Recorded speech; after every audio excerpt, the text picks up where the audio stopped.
Hello and welcome. I'm Dr. Katherine Horton. Today I would like to report the first victim survey results. But before I do, let me ensure, as always, that my microphone is not being tampered with. Just a sec. First victim. Okay, excellent. It sounds like you guys can hear me. So let's dive straight into it. As you know, we have launched I have launched the victim survey back in, let me share my screen, back at the end of November 2018, November last year. So as many of you know, this was the victim affidavit here with a very intricate long template of almost 100 pages here and detailed explanatory notes. And now, as of yesterday, or the day before yesterday, the 4th of June, there have been now a total of 15 affidavits already submitted. Okay, so you can find them down here. I'm just scrolling through them very, very quickly. If you're wondering how to get to these pages, they are in the description below the video. But you can also come here by just going to my website, which is stop007.org, stop007.org. And then you scroll down and it's these first two links, okay? And the third link is now the press release that I have sent around today. So I just would like to go back here to the international affidavits, and I'm referring to these documents down here, okay? And I have gone through these 15 that have been submitted, which doesn't sound much on itself, but every single affidavit is almost 100 pages long. So it is extremely detailed, testifying about a lot of highly complex crimes. And I have compiled some analysis documents here. Okay, so you will find, you can download it here in the PDF, and you can also see it here in two JPEGs. Let's see, I think this one is maybe bigger, easier to look at here. So this is the victim survey here. You can see the source. I gave the JIT website as the source, but they're also mirrored on my stop007.org website. And these are the 15 affidavits I refer to with their affidavit number. And I have just gone through and now looked at the results and done a very, very basic analysis on them, but the results are staggering. I mean, first of all, the affidavits as they stand, you can see the sex ratio here, 47 to 53% male versus female. This is essentially one-to-one the same, because with such small numbers, I only have 7 male affidavits and 8 female. The statistical variation, so you have, you know, what Poissonian statistics there. So the statistical uncertainty of what you get just by random chance is varying so much that I take this to be essentially 50-50 male-female victims here testifying. Now, what's interesting is the year when people testified about when it started. So here you can see, actually, maybe let me open the PDF version, because there I can zoom in a bit more. So let's have a look here. So that's it. Now, the second column is the year the targeting started, and there you can see that it goes back all the way to the 1960s, okay, in the US. And you can almost see, you know, the progression here. You've got the US, UK, Belgium, US, you know, Russia, UK, USA, Canada, again, USA/Denmark, Canada, USA, and Japan. So if you had to guess, of course, looking at this, you would think, oh my God, this probably started in the US in the 1960s, and you wouldn't be too far off. But keep in mind that for that, the statistics are still very low. And also the US has 350 million people. Okay, so we are now pooling, and I'm also broadcasting English most of the time. So you would expect to have more US affidavits at this stage than any others. So we can't really say from this alone that the US is particularly bad. You know, as far as we know, Russia and the UK are just as bad, or Denmark and Canada. It just so happens that more people watch my videos on English, and there are more people in the US than there are in the UK. So this is just to explain how to understand these analysis results. But nevertheless, one of the things that you can say at this stage already, right, is that we can explain every single country that appears here, because what we have that explains most of these affidavits are the 5 I's. So you've got US, UK belongs to that. Canada belongs to that, right? And that explains most of these. And the only odd one outs from that are Belgium, Russia, Denmark, if you like, and Japan. Now, both Germany and Japan have been under heavy occupation, okay? Denmark is literally just a stone's throw away from Germany, that has been under heavy occupation and is a comparatively small country. So you would almost expect for criminality to wash over if you didn't make any other assumptions about the Danish royal family. And Belgium, of course, is the HQ of NATO. Okay. Now, Russia is just as keen on doing this experimentation as the US. So there are no surprises here so far. Okay. We can see that these countries are all involved. Now, just while I'm talking about the countries, before I go into the details, the rest of this diagram, I would like to point out that there's a second page where I focus in on the countries, because if you remember, I don't just ask about the country where it started, which is this column that you've seen before. I also ask about all the countries that victims have been targeted in. And when you go through the list here, okay, here in the right-hand column, you can see that there are all sorts of countries. So we have a lot of countries in Europe, but we also have Morocco, Ghana, Togo, Abu Dhabi, Dubai, Antigua.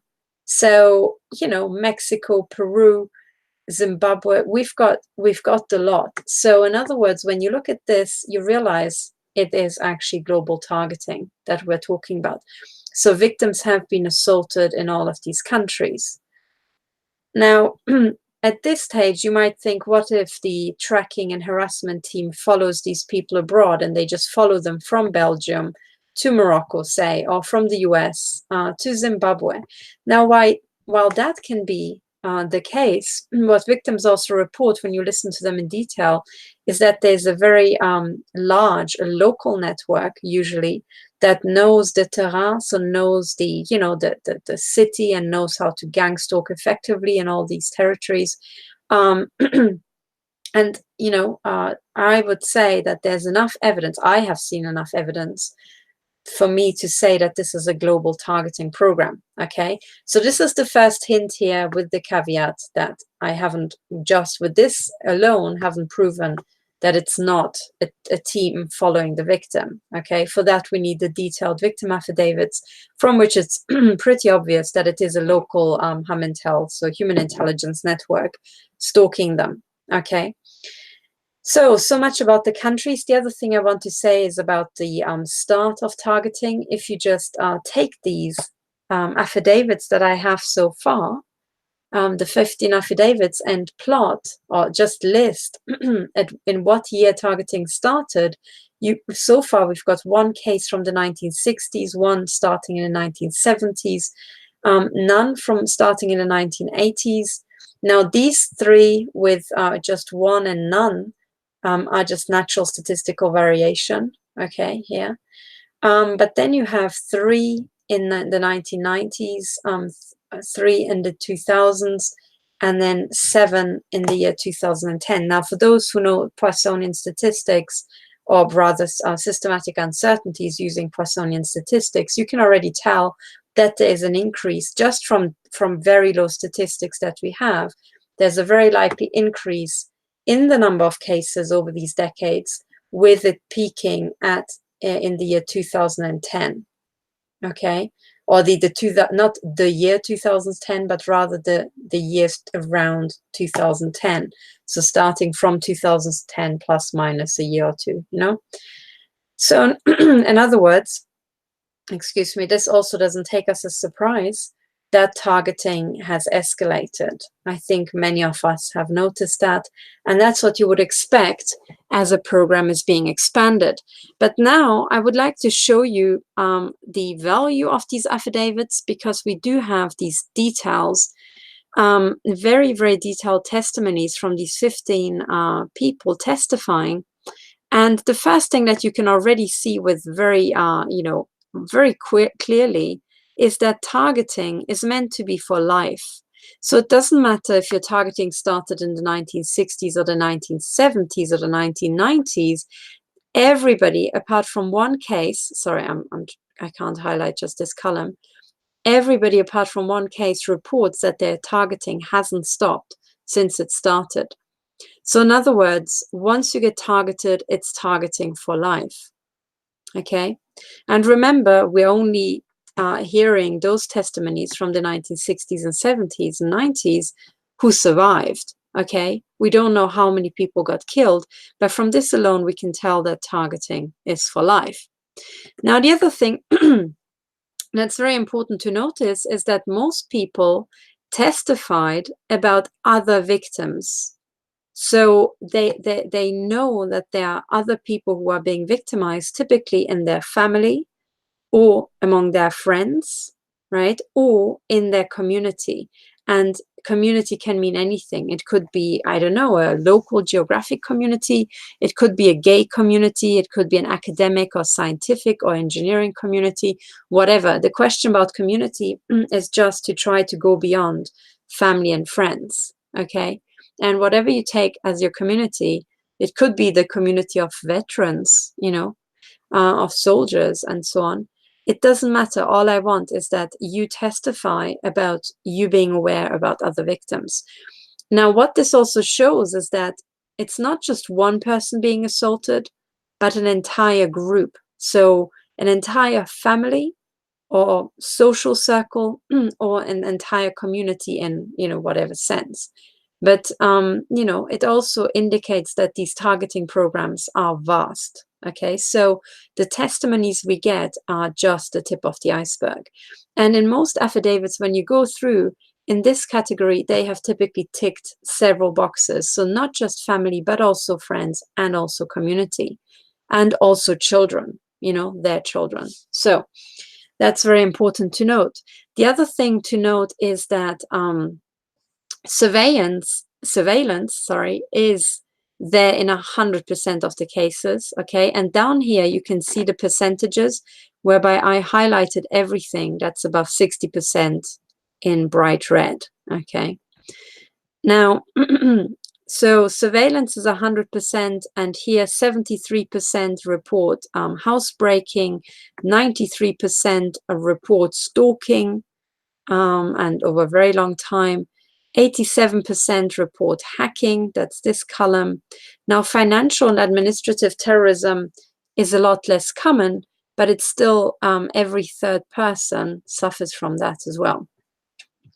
Now, the vast majority, however, report that their income is sabotaged and that their marriages are sabotaged or partnerships, okay? And then by the time we get to the directed energy weapons, about over 70% report that. Okay, so it's very, very common. Biowarfare is less common. However, implants have been detected and noted in 60% of the cases. Okay, now 67, or within statistical uncertainties, even rounded 70, experience voice to skull. So in other words, given that this is across the world, you can also tell that the voice to skull voice transmission system is global, right? Now, almost as many as have voice to skull also have image to skull here at 60%. Neurotechnology assaults are just as common as voice to skull. So again, 67%. And every second person, so 53%, reported, excuse me, my voice is going because, well, I think I'm being attacked because this is quite a bombshell. So every second person reports that their targeting is generational, okay? So that goes hand in hand with the targeting being for life over here. So it's not just for life, and it's not just in sucking in your family and children, parents and children. Once you combine these two, you end up with generational targeting. So that's exactly what I would expect, you know, every second person reporting that. Now, the other thing that you can also say with certainty here down here is that 60% report that the police is denying them help, 60% report that lawyers are denying them help, and only 20% report that doctors deny them help. However, if you're not being assaulted with bioweapons and implants, you are less likely to seek medical attention. Okay, most people do not seek medical attention for voice to skull or for hacking and stuff like that, right? So you do expect a drop-off. But nevertheless, you know, when you look into details of what doctors denying help actually means, there are a lot of offenses, also indicating that targeting continues into the hospitals. Okay, excuse me, my voice is severely being attacked. Now, when I obtained these results, what I decided to do is to notify the press immediately, because these are now, for the first time, all court actionable documents. Every single affidavit has been, excuse me, every single affidavit has been submitted under oath with a signed statement of truth, whereby the signature has been witnessed by a person entitled to administer oaths, and the affidavit overall has been submitted with photo identification with the serial number covered up, so that, you know, these ID documents accumulating in my inbox cannot be used for ID fraud. But should anybody, like a government, ever doubt these results, or court, they can check these IDs and of course they can match up the image and the address and then find out the serial number. So for them, it's absolutely not necessary to have it to confirm the veracity of the identification. Now, all of this taken together is, you know, the highest standard an affidavit can ever attain in a court of law. So we have satisfied that. Those 15 affidavits have absolutely satisfied that. Okay, so also signing it before a person entitled to administer oaths means that that person checks that, you know, you are clearly of sound mind, you're not raving and cartwheeling, you know, from madness. And also, most importantly, you are, excuse me, testifying under your own volition. Okay, nobody is forcing you, nobody's holding a gun to your head. So with these affidavits, nobody can doubt that this targeting program is happening, that it is for life, that it is generational, that it involves weapons of mass destruction and targeted torture of victims with military weaponry. So at this stage, and given that the affidavits are coming from, you know, 3 different continents, I just decided to inform the press. So I have compiled the press release, and I have contacted an absolutely vast number of press outlets, and I would like to show you evidence of that. So you will find that now on, let me just, I'm very sorry, my voice was perfectly fine before I started the broadcast. So here's a new page. It's called Interviews and Media Reports. And you get to this page from my front page in the news section. And it's the 3rd link called Press Release Number 1. If you go here, it jumps straight to the press release, but this is here the top of the page. And what you can find here is the exact text of the press release, okay, here. And then also you will find, so this is first of all, it's sample evidence that I emailed it to all these people here, okay? And I also attached this PDF document that you can see here. That's the 2nd link that I've just presented to you.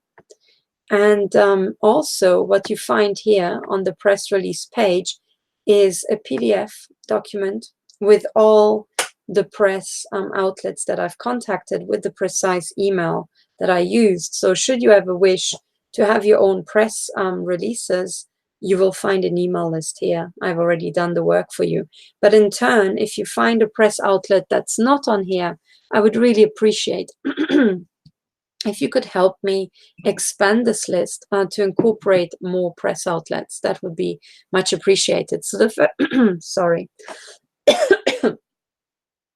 Oh my goodness. So the first one is the US press contacts, and you will find the biggest outlets like USA Today, here the New York Times, the Wall Street Journal, the Los Angeles Times, the New York Post, Chicago Tribune, Washington Post, Newsday, The Guardian in the US, Daily News, and AM New York, as well as the Washington Times down here. This is just how many I could stick in. And you can see this X here means that the first press release has been sent to them, and some of them also replied with a confirmation of receipt. Okay. The second page shows all the UK contacts, and every single big daily newspaper is in there, including also that one that isn't daily, which is Private Eye here. And oops, sorry. And then you will find a longer press list for Germany here, incorporating the newspapers, the weekly magazines, TV broadcasters, and radio stations. And it's longer because in the past, I already spent a day making a German press list. So that's why there's more stuff there. And then here, sorry, here is a long French list. You will find again the major newspapers, but also regional newspapers down here, radio stations and television stations.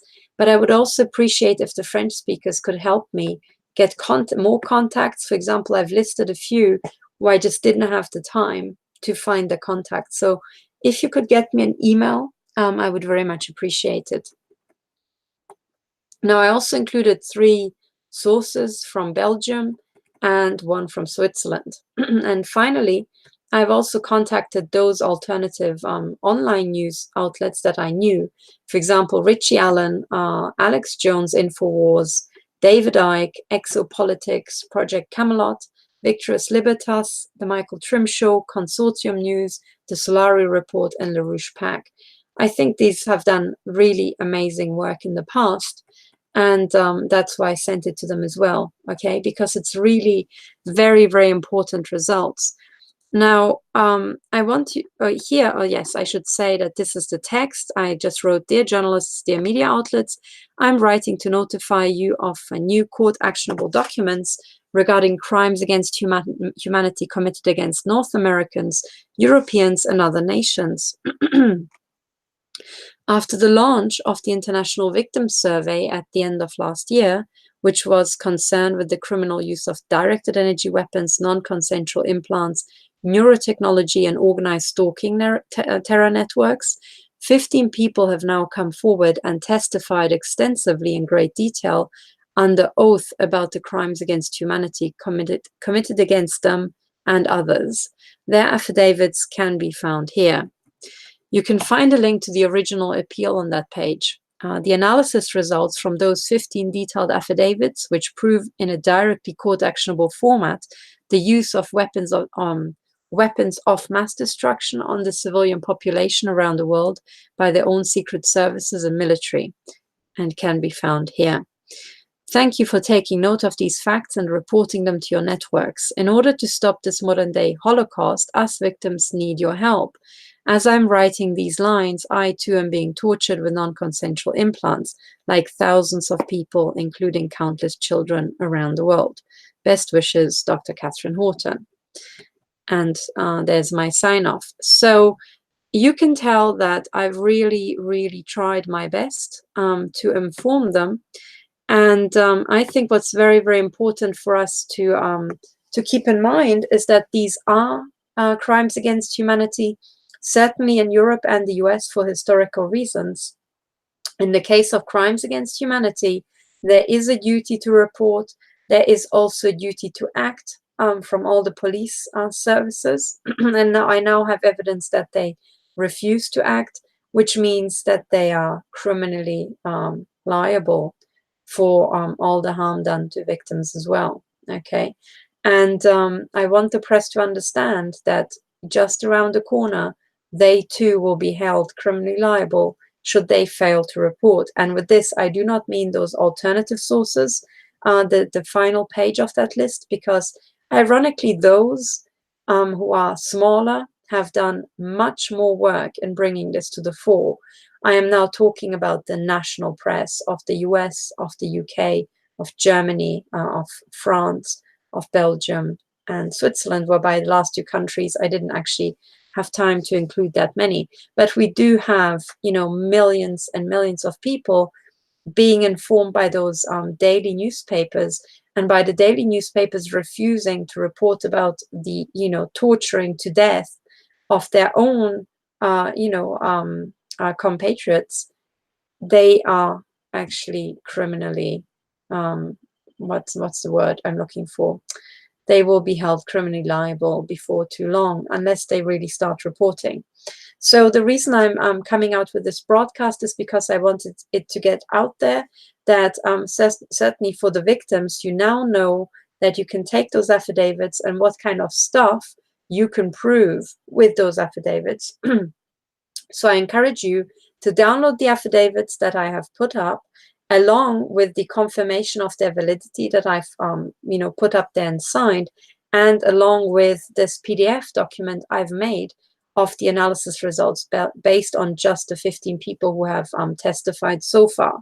But the other thing I also want to say to the victims is that now I hope you see the value of these affidavits. Nobody, absolutely nobody, can devalidate these affidavits unless they too write an affidavit that is signed with under oath, with a statement of truth, with a witness signature, to say that one of these affidavits isn't valid for this and that reason. Let's say the person doesn't exist and the ID is forged, or whatever, stuff that I cannot guard against, right? I cannot guard against CIA agents forging US driver's license. I just can't. So, you know, for to disable any of those affidavits, we would need something like that. And unless somebody contests the affidavits in detail with those very high standards, then these stand, okay? And now with this public release based on court actionable evidence, right, that stands up in court in certainly the US and the UK and the European jurisdictions, you too can now start going around referring to this press release, referring to those results. They are 100% valid, and nobody, absolutely nobody, can now question you on the veracity of these facts, okay? And should anybody have any questions of what exactly was meant by directed energy weapon attacks, what sort of symptoms, what sort of type of attacks, they're very welcome to go into detail, into the details of the affidavits and see what particular box was ticked in the respective section.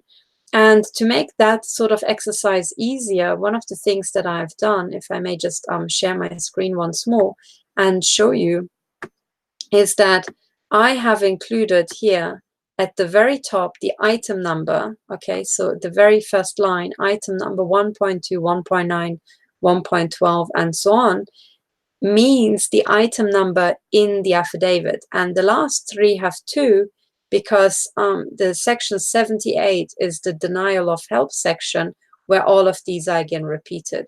Okay, so you will find this information either using this number overall, or if you want to have detailed information, you use the three numbers below. But this is all really self-explanatory once you know that these item numbers refer to the item numbers inside the affidavit. Okay, so this is actually all I wanted to say today. I am very, very, very pleased with already these 15 affidavits. But just keep in mind that, for example, from the UK, I only have 2 affidavits. Okay, so for court action in the United Kingdom, I really would like to have more affidavits. If you're a victim, please take the time to fill these out. I am starting a court case. I personally need you to back me up in the UK, but there are many, many more victims who need your testimony.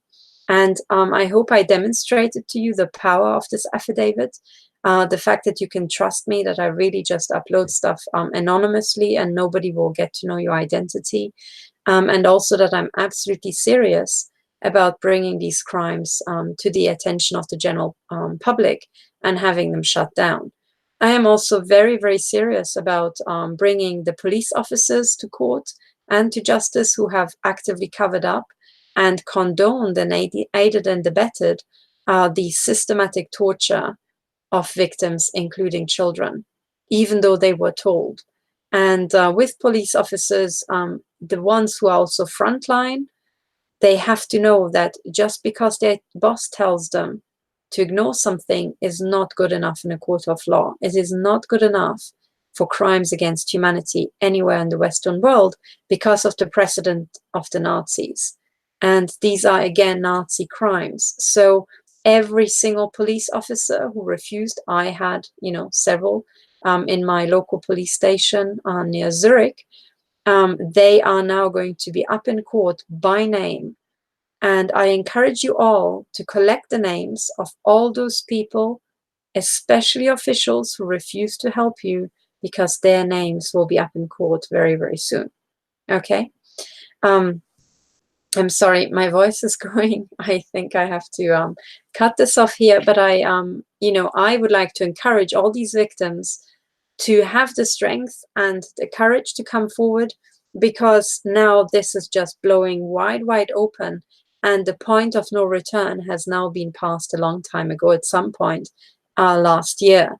So now this is really breaking apart. I have already had one media outlet, Sputnik News, already race ahead of the pack and ask me for an interview. And, for once, unlike all the other interviews I gave, this media outlet actually published it in a mainstream media outlet. So you will find my interview on Sputnik News. And that is already, it shows that this is now blowing wide open. And I think those journalists already understood. And I think that because Sputnik News, even though this was a radio show in Edinburgh, where my interview was shown, Sputnik News overall is, I think it's from Russia, right? So the control is on Russia and not part of the, the media conglomerate that we know here in the Western world is controlled by the Council on Foreign Relations, which is a secret society that has arisen out of, I think it was previously called the Round Table or something. So we know that our media outlets are under deadlock here, but I think at some point individual editors who hold their jobs and their income streams dearer than the arse covering exercises of their paymasters will also break ranks. So there are already the first indications, and when these press outlets break ranks, I want you to be able to testify, to be able to attract media attention, to be able to show your affidavit and your case details. So I really encourage all victims to get your house in order, get your evidence in order, and please start using this affidavit template as maybe your first run through and your first, draft. Fill that out. And the reason for that is if you put your evidence in the same format, you can compare your case one-on-one to all the other people who also testify. So the affidavit template is more a communication method. It's a communication protocol than anything else, okay? Because as long as we all know what we mean and we all have an overview of what type of offenses we are, typically expecting in every category, it makes it very, very easy to communicate. Okay, it also makes it very, very easy to find other people who have maybe in the field of the neurotechnology attacks, very similar experiences. So, and also in voice to skull and in the directed energy and implant fields. And when you can compare your cases quickly, it's much easier to find people to pair up with to start a class action. Okay, or to find people to pair up with just to support each other as you're going through the court process individually. But at some point, all victims, I think, have to have a court process, because that's the only way to actually get compensation. Okay, so anyway, this is what I wanted to present. I'm going to keep it very short. Please, you can pass this press release around. You are also very welcome to draw up contact lists for things like psychiatrists in your region, big regional hospitals, police stations in your region and in your country, legal firms maybe in your country. I would like to collect themed email lists, okay? And what works really well is if you make an Excel table where you use pretty much what I did. So, you know, the name, if it's individuals, or if it's a police station, the name of the police station, where it is, then the email, and then any other comments that you have. If you put it in these kind of Excel tables or open office calculator tables, then it makes it very easy for me to process. And then we can put out these press contact lists and start really, you know, giving them the information they need, okay, all around the world. So I ask you to help me with the email lists. I hope you take this as your inspiration. I hope you can see that stuff is actually happening. And you can also, the other thing you can do is you can take the press list, so the press email list that I've shown you there, because that has the full list of every single outlet with the precise contact form or contact email that I used in it. Everything that has a tick next to it, I have contacted exactly as it says in the form. And you can put that in your court case to prove, for example, if you're in France or Germany or the UK and the US, you can prove that the media in your country has been contacted but has not reported. So you can really use it as ammunition for your litigation, because every victim has a claim against the press and has a claim against their local police station. So I hope I have given you now lots of evidence and lots of motivation. And I hope I've now shown you the incredible power of these affidavits. And I really hope I've motivated more and more victims to come forward and take part in this, because remember, every affidavit that I upload, the more they are there, the more people take courage and start filling theirs out as well. And my experience is that for every affidavit that goes up, about 10 people get motivated and contact me over social media or over email to tell me that they are in the process of filling it out, okay, or that they have started. So that's all I wanted to say for tonight. I hope you enjoyed it. Please, if you like my work and if you want me to work harder or more or do even more for you or your country, then please support me. Please support me on my Patreon page that I would like to show here again. So let me share my screen. This is very, very important, because I, as an investigator and as a victim myself, I am just reliant on crowdfunding, and it is basically you who is paying for my work. And the upside is that if you are paying for it, you know that I'm independent. So you know that I don't have one big donor that pays for the entire show, but you know who my donors are, how many there are, and that they are pulled from the general public. So if you would like to support me, please go to patreon.com/stop007. Please sign up. And you can sign up with as little as $1, but I generally recommend that, you know, for targets, please support me with $5. Please. And if you have a job, or if you are, you know, run your own company, please consider donating more. You know, I leave it up to the honesty of every person to say how much they think my money, how much money my work is worth to them. You know, is it worth $20 per month for you to know that somebody's fighting crimes against humanity? You know, or is it only worth $10 per month? You know, it is entirely up to you, because you know your financial situation and you can assess it freely. But please donate at least $5, because if many people donate, you know, just $5 per month, which I keep saying is just per month, right? As if you bought 2 coffees. You know, you invite me for coffee, you pay for your own coffee for $2.50 and my coffee for $2.50. That's all it is. Can you afford that once per month? If we could meet, probably. So please, instead of us wasting it on expensive coffee, please support me, okay? Because right now here in Europe, there's absolutely no one, sadly, there's absolutely no one doing this extensive amount of work of, doing outreach, sending out press releases, running the entire global victim survey, and supporting court cases as an expert witness, okay? And so far, I have not been paid for any of the court cases where I appeared as an expert witness, so in proportion with what I've actually done, right?